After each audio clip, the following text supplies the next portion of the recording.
Subaru is returning to the Leadfoot Festival this weekend, the 5th year in a row the brand has made the commitment to the event. Event organizer Shelley Millen said, "We have had an incredible long-standing relationship with Subaru dating back to our very first Leadfoot Festival in 2012. Wall and his team have been our #1 supporters. We appreciate their continued support and it is great to see the brand back again this year with a bigger and better stand-in." Subaru driver Alistair McRae returning as the event's defending champion in the Vantage Subaru.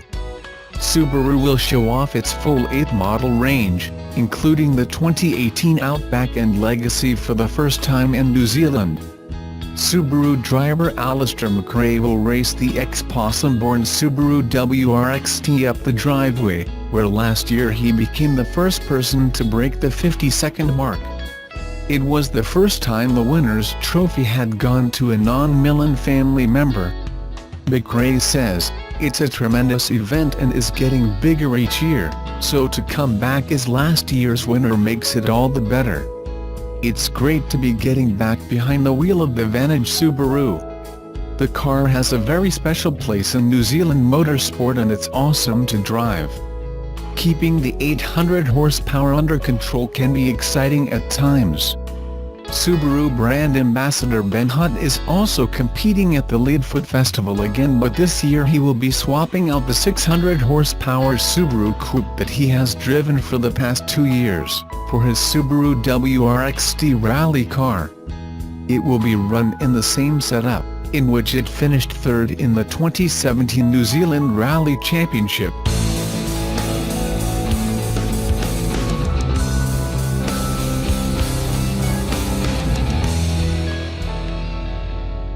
The Model 3, Tesla's first mass-market electric vehicle, is beginning to arrive at the company's showrooms.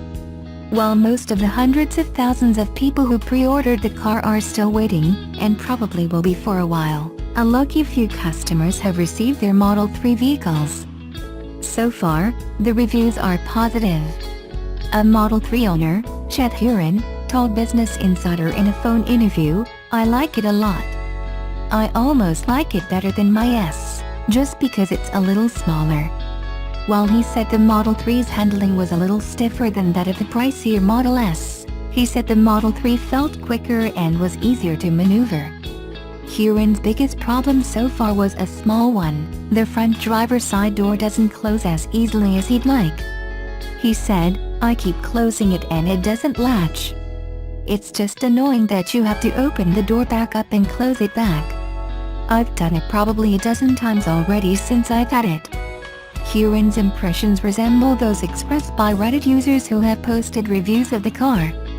They have praised the car's handling and acceleration and were bothered mostly by small, technical problems. The Reddit user Soyak wrote, "Picked up the 3 yesterday and noticed how boat-like the S is by comparison. Aside from the overall feel, there is one area that I'm extremely pleased with in the 3. And that's U-turns. The S requires about 3 lanes width to make it, sometimes requiring a 3-point turn, whereas the 3 can do it comfortably with 2. The Reddit user Goldie LL wrote, "Car is fun to drive, I guess 0.2 seconds slower than the X but it feels like it is slightly faster. Overall a pretty great car. Some premium features of the X are definitely missed but that's to be expected for $40K less. I don't think I'll default to wanting to drive the X, now my wife's car, over this one. However, there are some technical hiccups."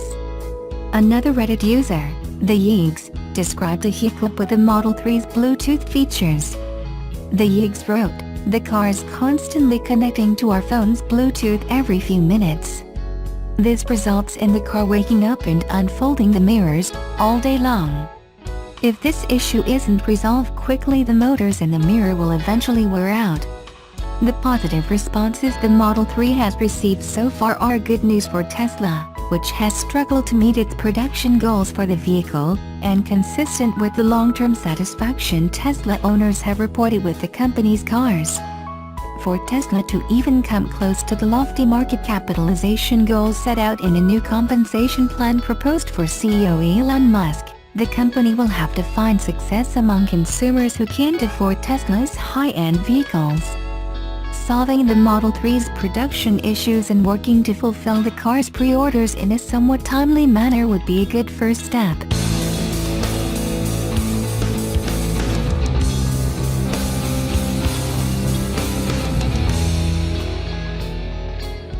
The 2018 Nissan Leaf faces much stiffer competition than its predecessor, but then again, it promises to be better all around.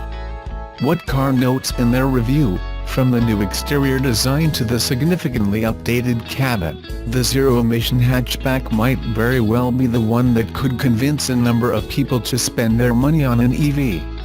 All trim levels are nicely equipped and included a standard infotainment system with Bluetooth, DAB digital radio, sat-nav, and Android Auto and Apple CarPlay. Moreover, interior space has improved over its predecessor, but while the legroom on the rear bench is quite good for 2 adults, the headroom is not as good as in a VW e-Golf. The range is one of the decisive factors when buying an EV, and in the new Leaf, this is up to 235 miles, about 378 kilometers, in the NEDC.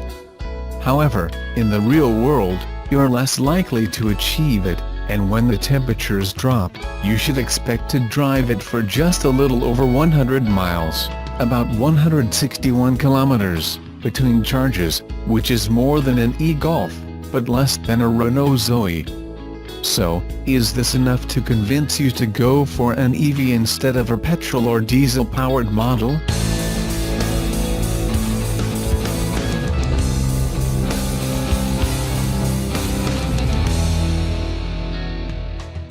Subaru made things interesting for the average car buyer and created 2 vehicles that seem to compete with each other in matters of options and facilities. The Subaru Outback is one of the best station wagons on the market, in direct competition with names such as Volvo or Audi. The Subaru Forester is an SUV that is placed among the top competitors of its kind.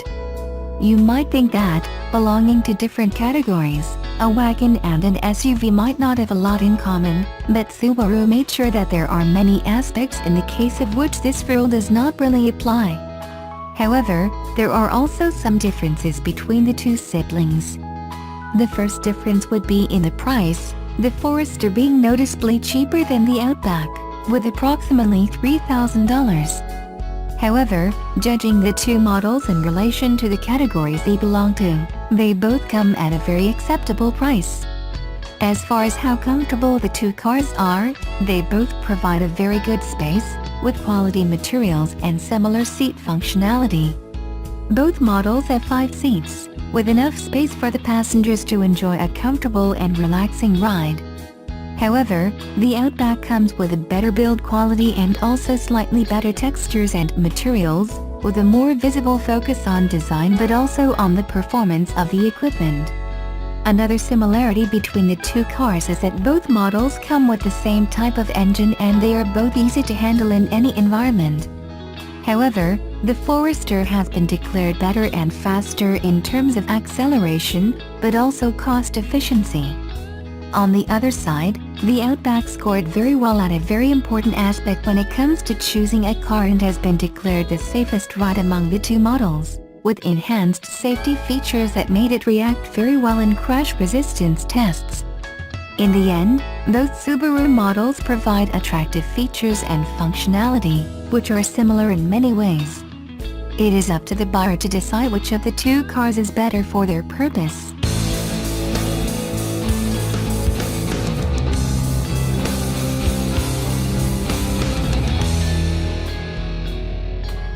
The original unofficial Tesla Model 3 road trip in North America gave thousands of reservation holders the opportunity to see the vehicle in person weeks or even months in advance.